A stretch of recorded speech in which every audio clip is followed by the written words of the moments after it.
ሰላም ጤና ይስጥልን የተከበራችሁ ይህ ቅን ዜና ነው። ቻናላችን አዲስ ስለሆነ ሰብስክራይብ እንድታደርጉ እያልን ወደ መረጃው አልፋለሁ። የኢትዮጵያ የጤና ባለሙያዎች ከሰኞ ግንቦት 11 2017 ዓ.ም ጀምሮ ወደ ሙሉ የስራ ማቆም አድማ መሸጋገራቸውን የአድማው አስተባባሪ አስታውቀዋል። በበርካታ ሆስፒታሎች አገልግሎት መቋረጡንም አስተባባሪዎቹ ገልጸዋል። በሌላ በኩል የኢትዮጵያ የጤና ባለሙያዎች ማህበር ፕሬዝዳንት ዮናታን ዳኘው ዛሬ ከስር እንደተፈታ ተሰምቷል።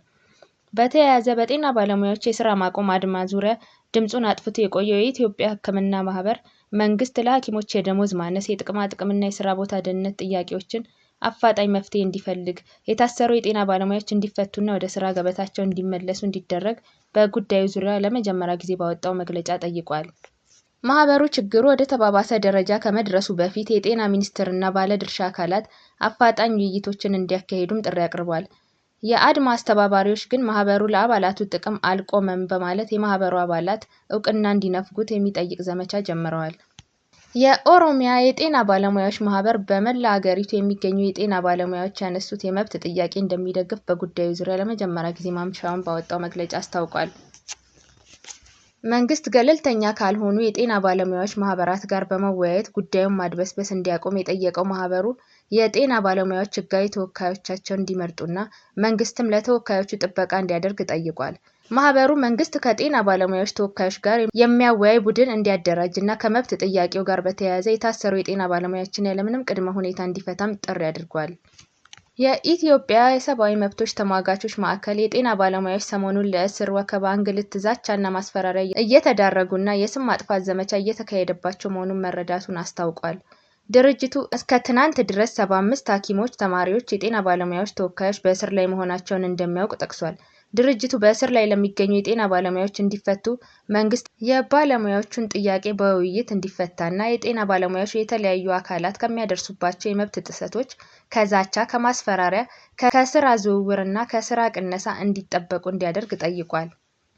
በኦሮሚያ ክልል በቅርቡ ለመሰረታዊ የውትድርናና ፖለቲካዊ ስልጠና አዋሽ ቢሾላ ወታደራዊ ማሰልጠኛ ከገቡ የዞን፣ የወረዳ፣ የቀበሌ አመራሮች መካከል የሰባቱ ህይወት ማለፉን ዋዜማ ሰምታለች። አብዛኞቹ ሟቾች ተጓዳኝ የጤና ችግር እንደነበረባቸው የጠቀሱት ምንጮች የሟቾች ቤተሰቦች አስክሬኖችን እንደተረከቡ ምንጮቹ ገልጸዋል። ምንጮቹ ሟቾቹ አመራሮች ከየትኛው ዞን፣ ወረዳ ወይም ቀበሌ እንደሆኑ ግን ለጊዜው እንዳላጣሩ ለዋዜማ ነግረዋታል። ወደ ማሰልጠኛ የገቡ አመራሮች ከ17,000 በላይ እንደሆኑና 200 ያህሉ ከካምፑ አምልጠው እንደጠፉ ምንጮች ጠቁመዋል። ማሰልጠኛ የሚገኝበት አካባቢ ሞቃታማ፣ የመሰረታዊ ውትድርና ክህሎት ስልጠናው ከባድና ለሰልጣኞች የሚቀርበው ምግብ አነስተኛ እንደሆነ ምንጮች ጠቁመዋል። ለ45 ቀናት የታሰበው ስልጠና በሰዎች ህይወት መጥፋት ሳቢያ በአንድ ወር ማለትም ግንቦት 21 እንዲጠናቀቅ እንደተወሰነ ዋዜማ ተረድታለች።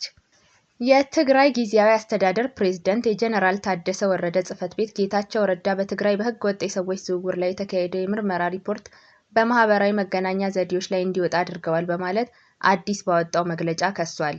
ጽህፈት ቤቱ ድርጊቱ በግለሰቦች ላይ ብቻ ያነጣጠረ ሳይሆን በምርመራው ሂደት የተሳተፉ ግለሰቦችና የቤተሰቦቻቸውን ደህንነት አደጋ ላይ የሚጥል ነው በማለት አስጠንቅቋል።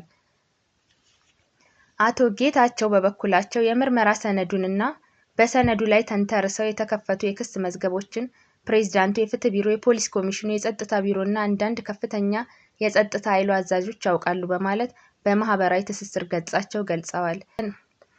ጀነራል ታደሰ የጥናት ሰነዱን እውነትነት በመግለጫቸው አረጋግጠዋል ያሉት ጌታቸው ሰውን በባርነት መሸጥ የትግራይን ህዝብ የማይመጥን ወንጀል መሆኑን ግን ጀነራል ታደሰ አላወገዙም በማለት ተችተዋል። ጌታቸው ይመሩት የነበረው ጊዜያዊ አስተዳደር ያካሄደው ምርመራ ከፍተኛ የክልሉ የጸጥታ አዛዦች ከኤልሻዳይ የበጎ አድራጎት ድርጅትና ከአንዳንድ ሆቴሎች ጋር በመተባበር ሐሰተኛ መታወቂያ በማዘጋጀትና ከፍተኛ ገንዘብ በመቀበል ኤርትራውያን ስደተኞችን ወደ አዲስ አበባ ይልኩ እንደነበር የሚረጋገጥ ነው ተብሏል። የብሔራዊ ባንክ ገዢ ማሞ ምህረቱ ንግድ ባንኮች የተለያዩ የቦንድ ግዢዎችን እንዲፈጽሙ የሚያስገድዱ የመንግስት መመሪያዎች በቀጣዩ ሰኔ ወር እንደሚሻሩ ተናግረዋል። መንግስት ለ2 ዓመታት ጥሎት የቆየ የብድር ገደብ ጣሪያም እንደሚነሳ ማሞ መግለጣቸውን የዘገበው ሪፖርተር ነው። በባንኮች ላይ የተጣለው የብድር ገደብም መመሪያም በቀጣዩ ዓመት መስከረም እንደሚሰረዝ አቶ ማሞ ተናግረዋል ተብሏል። አስገዳጁ የቦንድ ግዢ መመሪያ ባንኮች ከሚሰጡት እያንዳንዱ ብድር 20 በመቶውን ለብሔራዊ ባንክ የቦንድ ግዢ እንዲያውሉት የሚያስገድድ ነው። ውሳኔ ባንኮችን የጥሬ ገንዘብ ችግር ለማቃለል እንደሚያስችል ባለሙያዎች ተናግረዋል። ሰላም